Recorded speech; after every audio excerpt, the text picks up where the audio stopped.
Hello everyone, good morning, welcome back to our channel Fly. আশা করছি আমরা সকলে ভালো আছেন, আমিও ভালো আছি। এখন বেশ একটু একটু করে ঠান্ডা পড়তে শুরুও করে দিয়েছে, তো পুরোপুরি ঠান্ডা পড়ার আগে আমি ব্ল্যাঙ্কেটটা বার করে নিয়েছি। আর আজকে ঘুম থেকে উঠে জানি না কীরকম যেন শরীরটা একটু ম্যাজ ম্যাজ করছিলো, মানে উঠতে ইচ্ছা করছিলো না, কোনো কাজ করতে তো একদমই ইচ্ছে করছিল না।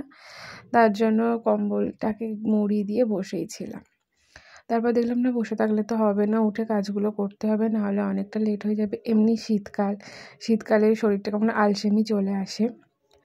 তার জন্য তারপর উঠেই পড়লাম, উঠে ফ্রেশ হয়ে এসে বিছনাটা গুছিয়ে নিলাম। বিছনাটার যে অবস্থা ছিল, এমনি তো রাতে ঘুমালে অগোছালো হয়ে যায়, তারপর এখন শীতকাল, কম্বল, বালিশ, একগাদা জিনিসপত্র থাকে, ওই জন্য আরও অগোছালো হয়ে যায়। তো সুন্দর করে গুছিয়ে নিয়েছি, দেখো এবার বিছনাটা কি সুন্দর লাগছে।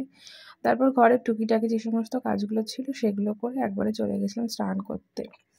আর আজকে সকাল থেকেই শরীরটা কীরকম লাগছে বলছিলাম, শীতও করছিল, আলসেমিও লাগছিল, ওই জন্য ফুল হাতা নাইটিও বার করে নিয়েছি। হাফ হাতা নাইটি পরছিলাম এতদিন ধরে, আজকে ভাবলাম না, একটু খুব ঠান্ডা লাগছে, একটু স্নান করে ফুল হাতা নাইটিটাই পরি। আর স্নান করতে করতে অনেকটা বেলা হয়ে গেছিলো, কারণ ঘুম থেকে উঠতে অনেকটা লেট হয়েছে। তারপর অনেকক্ষণ ধরে বিছনায় বসেছিলাম, তারপর আস্তে আস্তে স্লোভাবে কাজগুলো করছিলাম, ওই জন্য অনেকটা বেলা হয়ে গেছিলো, শীতও করছিলো, আর একটু বাদে সন্ধে হয়ে যাবে।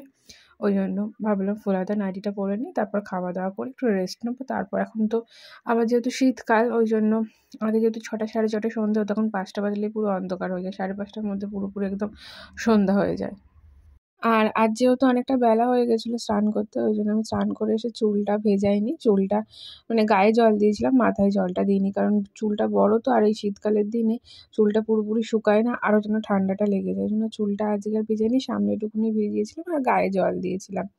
তারপরে এখানে এসে একটু ক্রিম মেখে নিলাম, এখন শীতকাল পড়েছে বলে কোল্ড ক্রিম মাখতেই হবে, না হলে তো হবে না। আগে আমি শুধু অ্যালোভেরা জেলটাই মাখতাম, এখন শীতকাল যেহেতু পড়ে গেছে ক্রিম মাখছি। তারপর সন্ধ্যেবেলা দিদাকে একটু বলেছিল মিষ্টি আনতে, যেহেতু ঘরে কার্তিক পুজো, মানে কার্তিক ঠাকুর আছে, আজকে কার্তিক পুজো ছিল। তো আমাদের 3 বছর কার্তিক পুজো হয়ে গেছে, উদযাপনও করা হয়ে গেছে, কিন্তু কার্তিকটা তাও আমরা ঘরে রেখে দিয়েছি আর কি। প্রতিদিন মানে পুজো দিই আর কি, মিষ্টি জল দিই, প্রতিদিন পুজো দিই।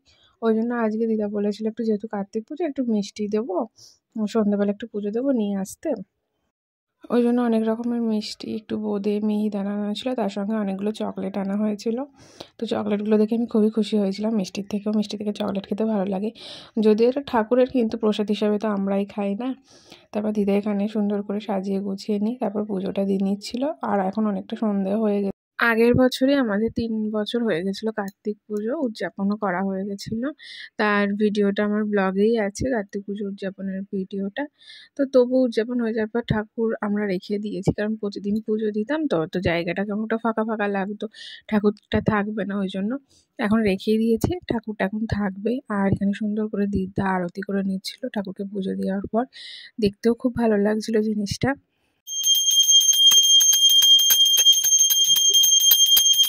এ তো পুজো হচ্ছিল, পুজো হয়ে যাওয়ার পর প্রসাদ খাওয়ার পর আমার না খুব খিদে পেয়ে গেছিলো, তো ভাবলাম খিদে পেয়েছে, এখন আর ভাত খাবো না, একটু বাদে ভাত খাবো রাতের বেলা।